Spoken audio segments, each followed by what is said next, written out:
The USB drive weighed nothing in my palm, but it held enough truth to bring down an empire.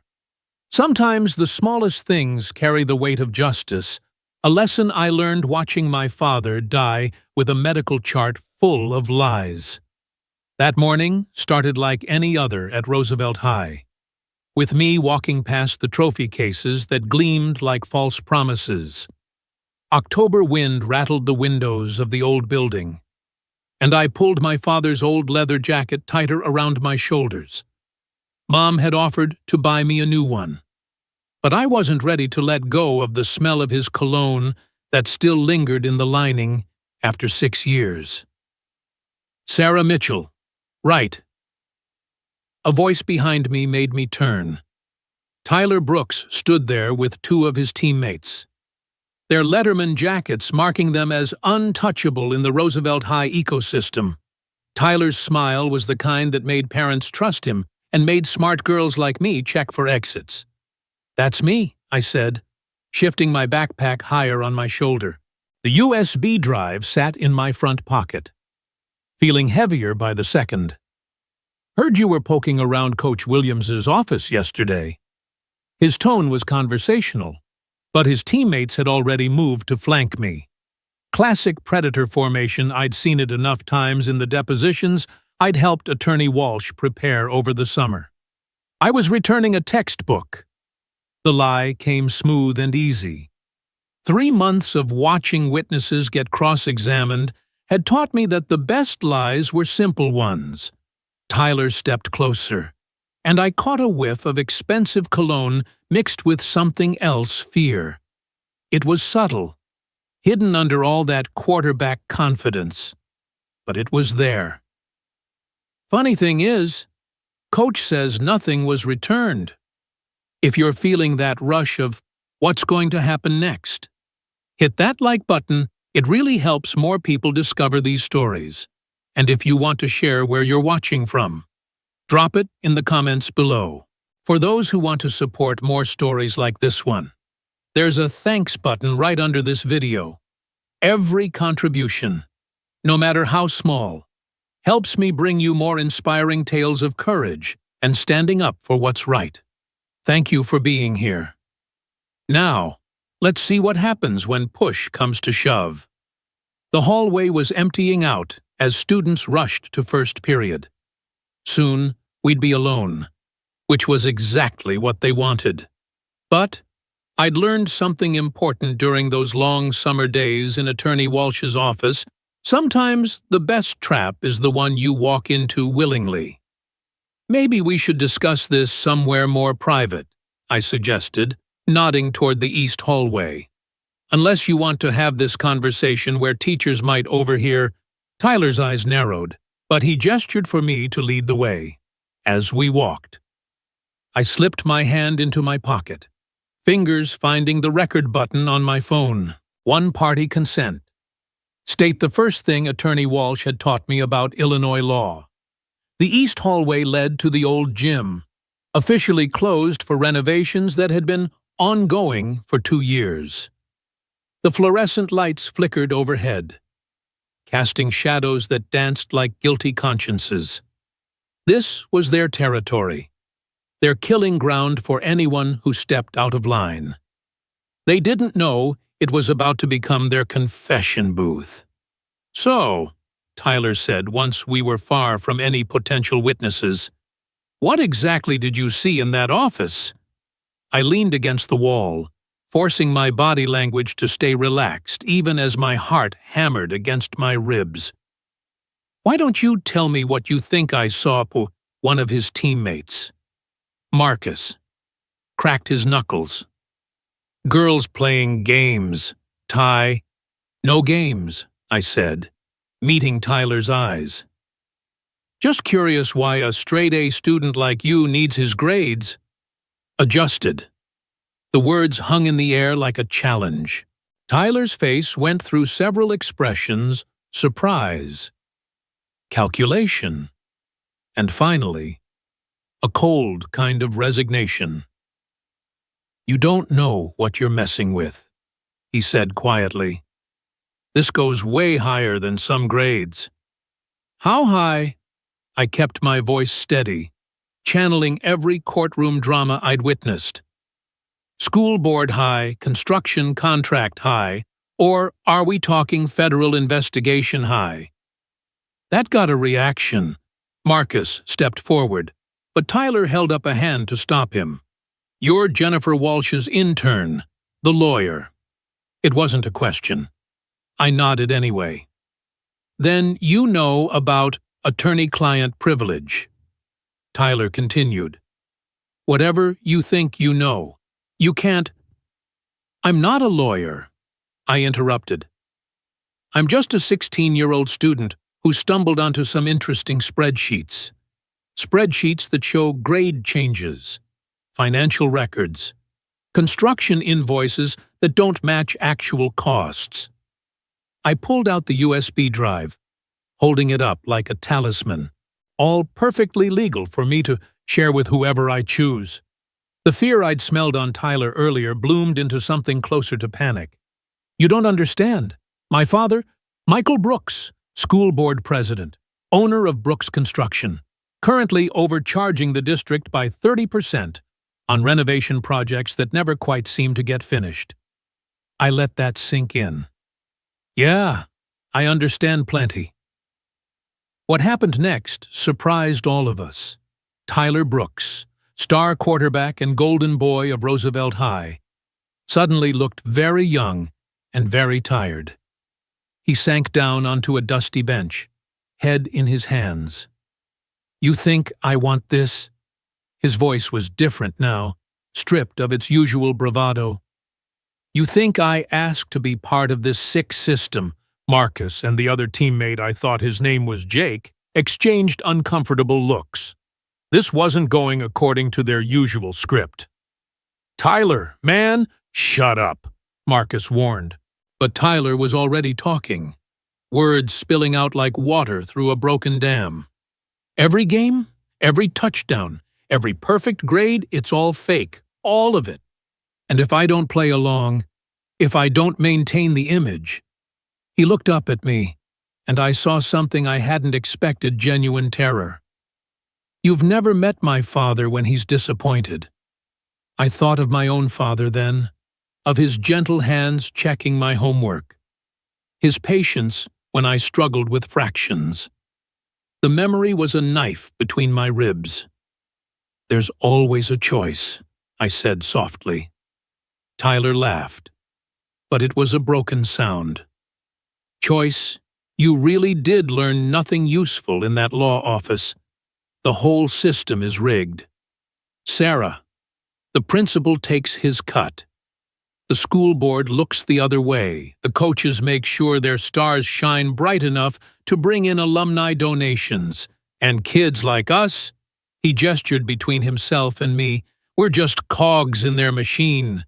Kids like us, I raised an eyebrow. I'm nothing like you. Aren't you? Tyler stood up, sudden energy crackling through him.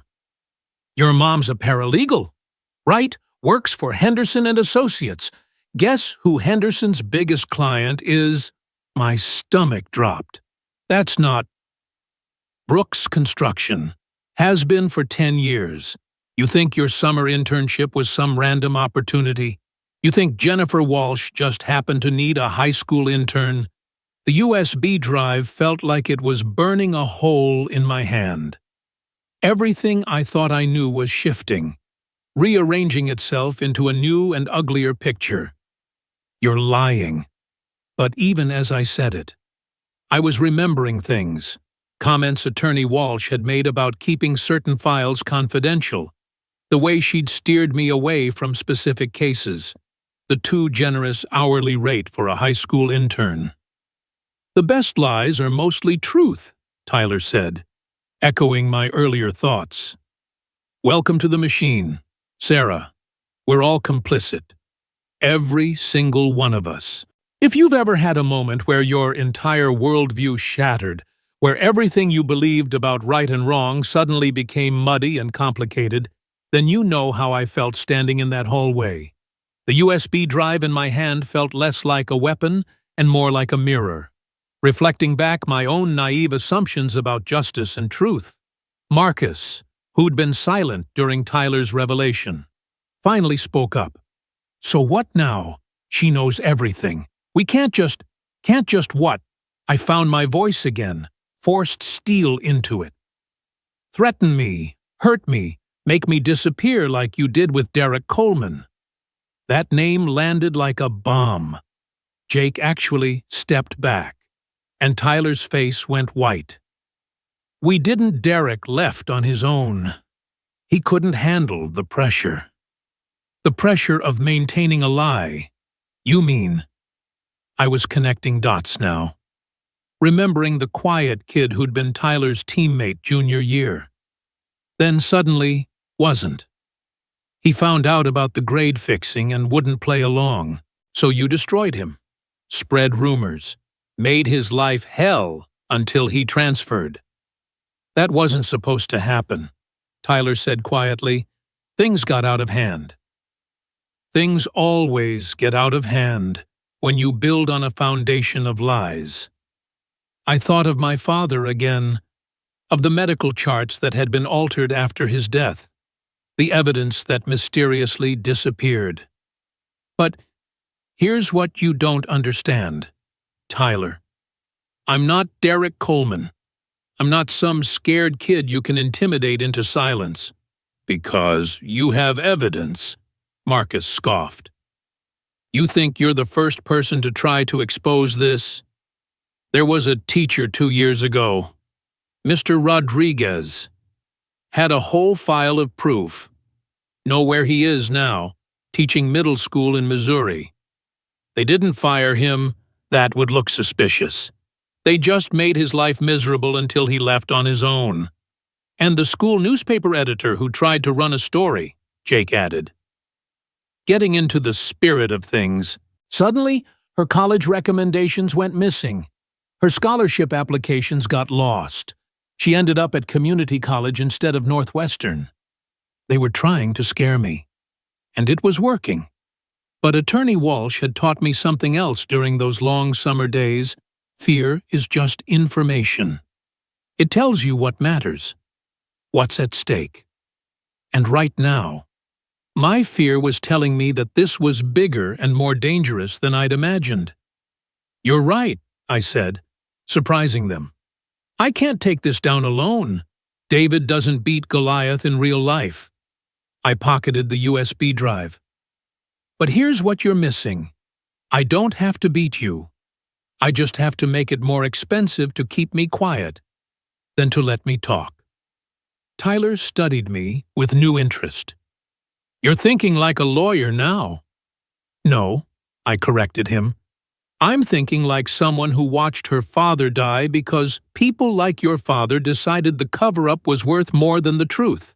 I'm thinking like someone who has nothing left to lose. That was a lie. Of course, I had plenty to lose. My mom's job, my college prospects, my safety. But Tyler didn't need to know that. In negotiations, Attorney Walsh always said, perceived leverage is just as powerful as real leverage. What do you want? Tyler asked finally. The question hung between us, heavy with possibility. What did I want? Justice for my father? Though that was 6 years too late. A clean school where grades meant something real. A world where kids like Derek Coleman didn't get crushed for having integrity. But those were dreams, not demands. I want the truth, I said simply. All of it. Every dirty detail. Every payoff. Every kid whose future got sacrificed for your touchdown record. Marcus laughed harshly. You're insane. Even if we told you everything, what would you do with it? You just admitted you can't take on the system alone. No, I agreed. But Attorney Walsh can. The FBI can. The State Attorney General can. And unlike Mr. Rodriguez or that newspaper editor, I've already made copies, cloud storage, Physical drives hidden in places you'll never find. Emails scheduled to send if I don't check in every 12 hours. Another lie, but a plausible one. You come after me, and this story goes viral before you can spell RICO violation. RICO. Jake looked confused. Racketeer Influenced and Corrupt Organizations Act, I explained, channeling Attorney Walsh's teaching voice. Designed to take down the mob, but it works just as well on any criminal enterprise, like, say, a construction company that uses a high school grade fixing scheme to launder money through fraudulent invoices. The silence that followed was beautiful in its complexity. I could practically see the gears turning in Tyler's head as he processed the implications. His father hadn't just been padding invoices, he'd been using the school as a washing machine for dirty money. And Tyler, whether he knew it or not, was an accomplice. "She's bluffing," Marcus said, but his voice lacked conviction. "Maybe," Tyler said quietly. "But can we afford to find out?" He looked at me with something that might have been respect. "You said there's always a choice. What's mine?" I thought about Derek Coleman, about Mr. Rodriguez in Missouri, about the newspaper editor at community college. All the casualties of this war I was stepping into. Then I thought about my father, about the way he'd taught me to play chess when I was 8, always thinking 3 moves ahead. "Cooperating witness," I said finally. "Full immunity in exchange for testimony. You help me document everything, every transaction, every altered grade, every player who's been part of this. We build a case so airtight that even your father's golf buddies can't ignore it." "You want me to betray my own father?" Tyler's voice was hollow. "I want you to choose who you're going to be." I corrected. "The son who enables his father's crimes, or the man who finally says enough." Tyler looked at his teammates, then back at me. In that moment, I saw him clearly, not the golden boy quarterback, or the bully who'd cornered me, but a scared kid trapped in a cage, built by his father's ambitions. "And if I say no?" I pulled out my phone, showing him the recording app that had been running for the past 15 minutes. "Then you've already confessed to enough crimes to end your football career, your college prospects, and possibly your freedom. One-party consent state. Remember, you played us," Marcus said, a note of almost admiration in his voice. "No," I said, thinking of my father, of justice delayed and denied. "I'm just not playing your game anymore." Tyler made his decision in the space between one heartbeat and the next. I saw it in the way his shoulders dropped. The fight going out of him like air from a punctured balloon. "What do you need me to do?" And that's how I found myself allied with the very person who'd cornered me, united against a system that was bigger and darker than either of us had imagined. Sometimes the person holding you down is just another victim of the same boot on their neck. Sometimes the enemy of your enemy is just another scared kid trying to survive.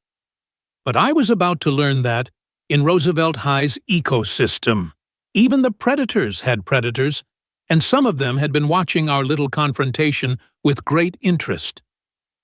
"Well, well, well," the voice came from behind us, smooth as silk and twice as dangerous. "Isn't this an interesting little meeting?" We all turned to see Principal Winters standing in the doorway, his smile as sharp as a surgeon's scalpel.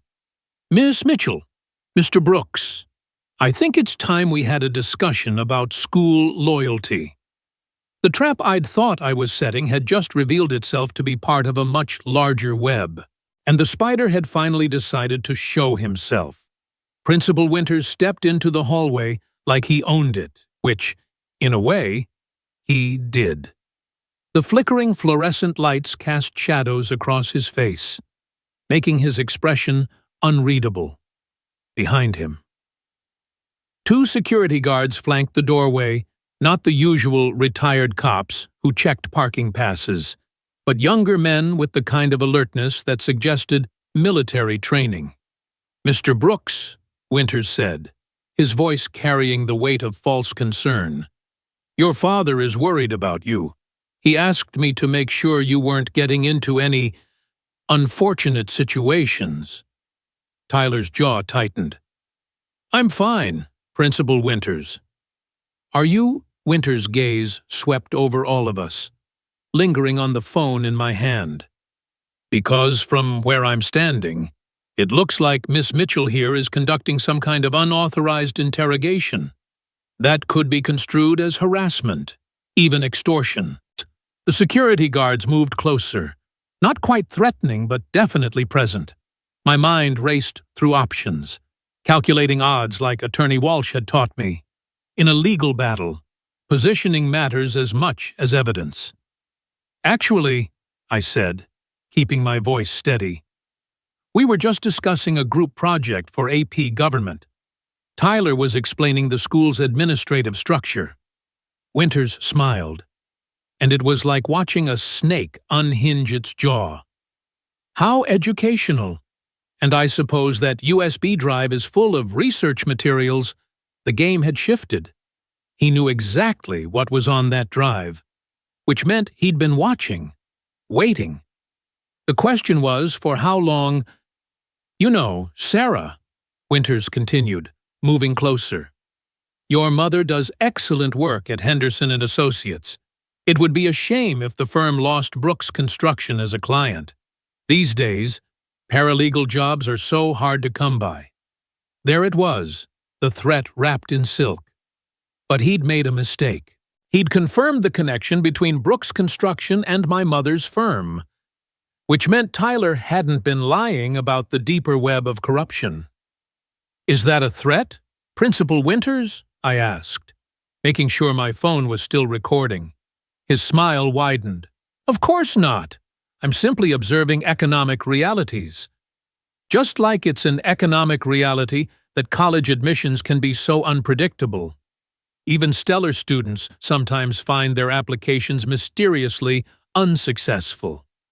Marcus and Jake had gone pale, clearly not expecting this level of escalation. Tyler, though Tyler was watching his principal with the kind of recognition that comes from seeing a mirror. This was how his father operated, just with better suits and bigger stakes. "You sent Derek Coleman away," I said, the pieces clicking together. "It wasn't just peer pressure. You orchestrated it." Winters shrugged. "Mr. Coleman made choices. He decided that his personal ethics were more important than team unity. In the real world, Miss Mitchell, that's called being a poor cultural fit." "In the real world," I countered, "that's called witness intimidation." The principal's composure cracked slightly. "Careful, young lady. Slander is a serious accusation. So is racketeering." I pulled out the USB drive, holding it like a grenade with the pin pulled. "Did you know that when financial crimes cross state lines, they become federal jurisdiction? Every fake invoice Brooks Construction submitted, every kickback flowing through interstate banking, that's FBI territory." "You're a child playing with things you don't understand," Winters said, but I caught the flicker of uncertainty in his eyes. "Maybe," I agreed. "But I'm a child with copies of financial records showing that Roosevelt High's renovation budget is being used to wash money from Brooks Construction's other projects. Projects in Indiana, Iowa, Missouri." Each state name was a nail in his coffin. Interstate commerce, federal crime. The security guards looked at each other, clearly reassessing the situation. They were hired muscle, not co-conspirators, and federal investigations had a way of catching everyone in the net. Tyler finally spoke, his voice quiet but firm. "It's over, Principal Winters. Everyone turned to look at him. The golden boy quarterback, the untouchable son of Michael Brooks, had just switched sides in front of witnesses. "Tyler," Winters said carefully, "think about what you're doing. Your future, my future." Tyler laughed bitterly. "You mean the future where I become my father, where I spend my whole life covering up crimes and crushing anyone who threatens the machine?" He looked at me, then back at Winters. "I've been thinking about Derek Coleman. He was my friend, my actual friend, not just a teammate, and we destroyed him because he wouldn't change a B+ to an A." "Your father," Winters began. "My father is a criminal," Tyler said flatly. "And so are you. And so was I." He pulled out his own phone. "For the past 3 months, I've been recording everything, every conversation about grade changes, every discussion about money transfers. I was building my own insurance policy because I knew this day would come." The hallway fell silent, except for the buzz of dying fluorescent lights. Tyler Brooks had just revealed himself as the most dangerous person in the building, an insider with evidence and nothing left to lose. "You're making a mistake," Winters said, but his voice had lost its commanding tone. "No," Tyler replied. "I made the mistake 3 years ago when I agreed to my first grade change. Everything since then has just been compound interest on that original sin." I felt a strange kinship with Tyler in that moment. We were both children of corrupt systems, both trying to break free from cycles we hadn't created but had been born into. "Here's what's going to happen," I said, surprising myself with the authority in my voice. "We're all going to walk out of here. Tyler and I are going to meet with Attorney Walsh and present our evidence. You're going to go back to your office and start thinking about your resignation speech." "You can't," one of the security guards started. "Actually, we can," a new voice interrupted. Jamie Chen stepped out from an adjoining hallway, smartphone in hand. "I've been live streaming for the past 5 minutes. 400 viewers and climbing. Amazing what people will tune in for during lunch period."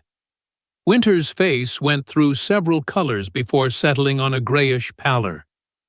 "You little careful," Jamie said cheerfully.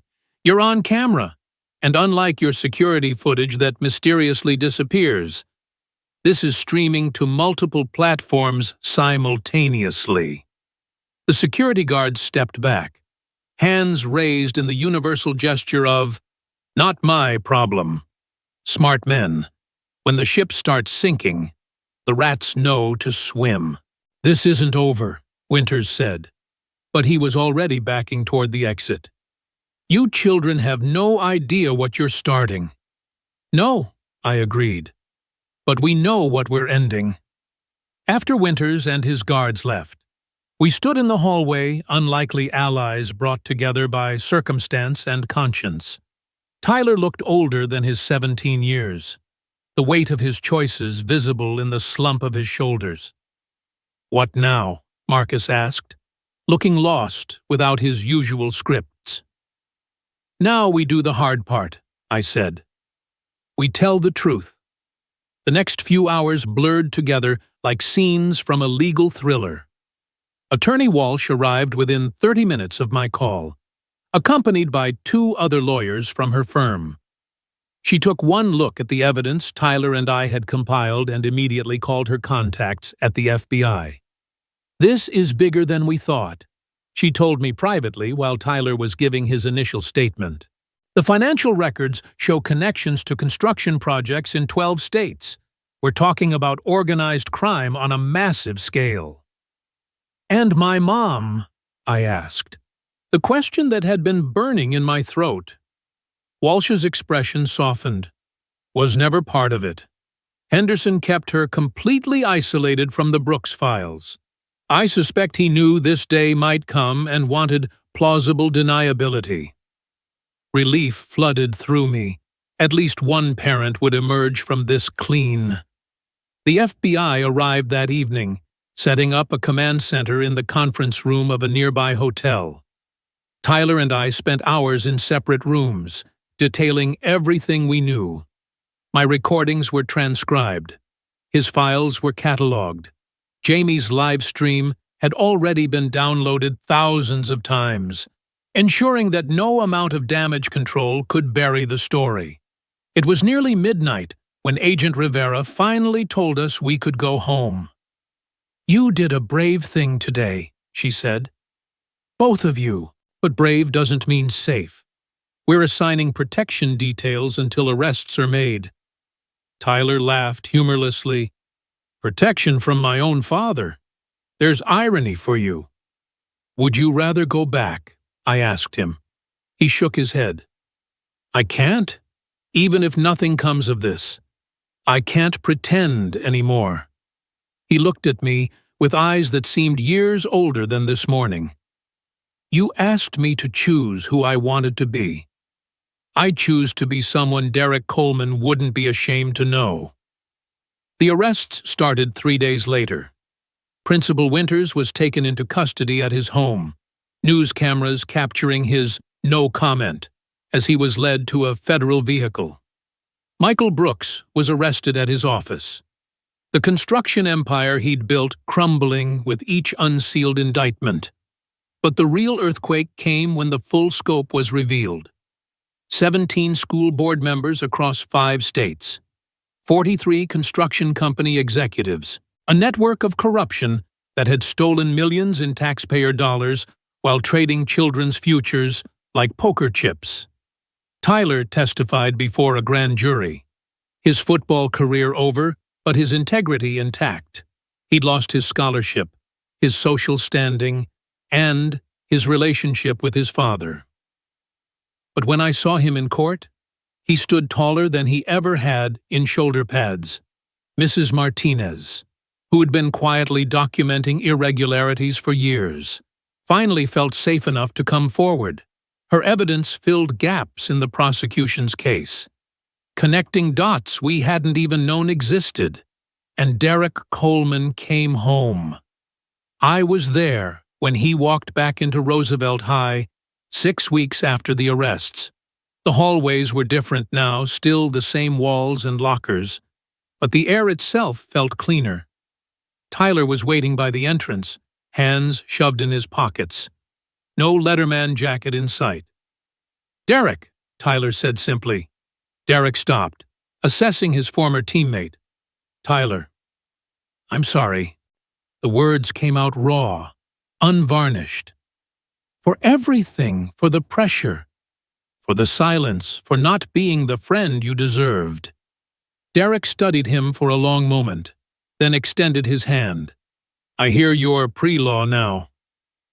Tyler shook it, a small smile breaking through. "Someone told me justice is breaking cycles while building bridges."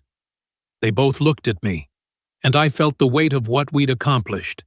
Not just the arrests or the headlines, but this, the beginning of healing. The trials took months. I testified twice. My voice steady as I recounted finding the evidence. Confronting Tyler, facing down Winters. Each time, I thought of my father, of the justice he'd been denied. This wasn't the same. Couldn't bring him back. But it was something. It was proof that, sometimes, David does beat Goliath. It just takes the right stones and the courage to throw them. Tyler's testimony was the prosecution's key weapon. He detailed every aspect of the corruption with the same precision he'd once used to read defenses. His father refused to look at him from the defendant's table. But Tyler never wavered. He'd chosen his side, and he stood by it. In the end, Principal Winters got 15 years. Michael Brooks got 25. The network of corruption that had seemed so invincible crumbled under the weight of truth and federal prosecution. Roosevelt High implemented new oversight measures. A student board position was created, a voting member. not just a token presence. The first person elected was Jamie Chen, who'd turned his journalism skills toward accountability. Tyler and I ended up at the same pre-law program at State University. Not friends exactly, but something more complex, allies forged in fire. Bound by the understanding that justice isn't about heroes and villains, but about choices and consequences. On graduation day, Attorney Walsh gave the commencement speech. She talked about the power of truth, the courage of whistleblowers, and the importance of standing up to systems that seem insurmountable. But what stuck with me was her closing, "Justice isn't a destination, it's a direction. Every choice to speak truth to power, every refusal to enable corruption, every hand extended to lift someone else up, these are the steps that lead us forward. You don't have to be perfect. You just have to be brave enough to begin." After the ceremony, I found a quiet spot on campus and pulled out 2 items: the USB drive that had started it all, and my father's death certificate.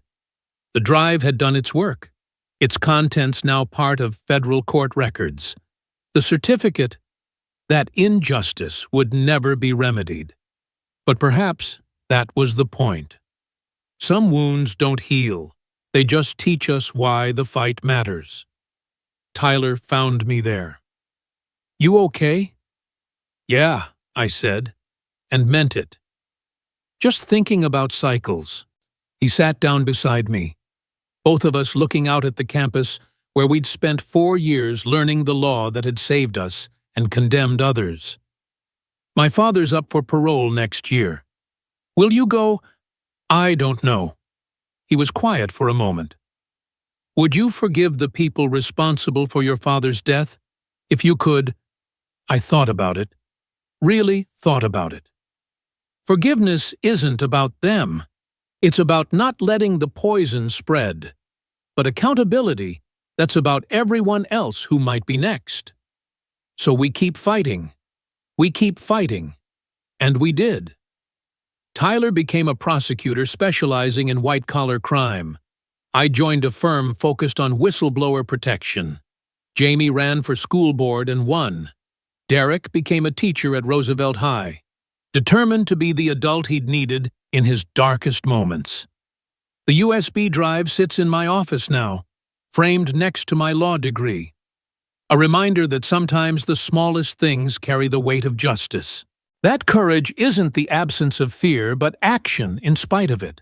That systems built on lies will always crumble when faced with truth. It just takes someone willing to speak it.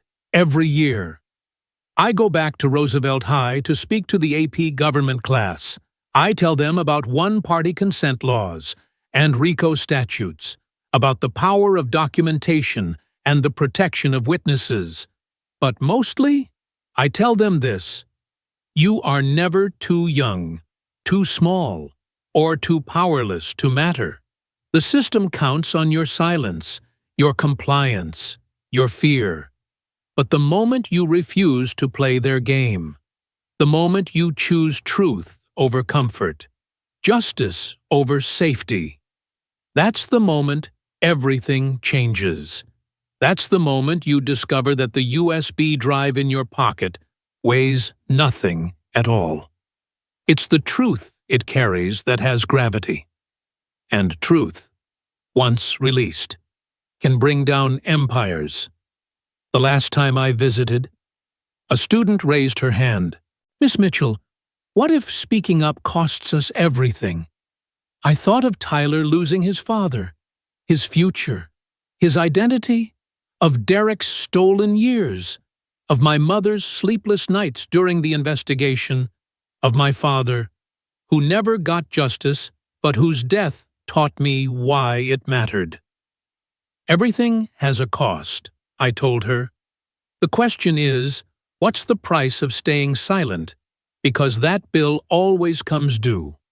And compound interest is a killer." She nodded, understanding flickering in her eyes. Another seed planted, another potential warrior for truth. As I walked out of Roosevelt High that day, past the trophy cases that now included a plaque commemorating the students who'd exposed the corruption, I realized something. We hadn't just brought down a criminal network. We'd transformed a culture of complicity into one of accountability. And Tyler was right.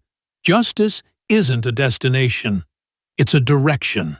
And as long as there are people willing to walk that path, no system is too big to challenge. No corruption too entrenched to expose. The USB drive weighs nothing.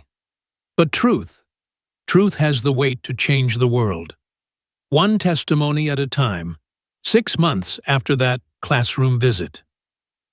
I received an unexpected call.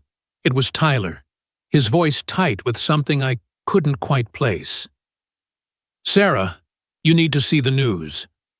I turned on CNN to find breaking coverage of a massive federal investigation, this time in California.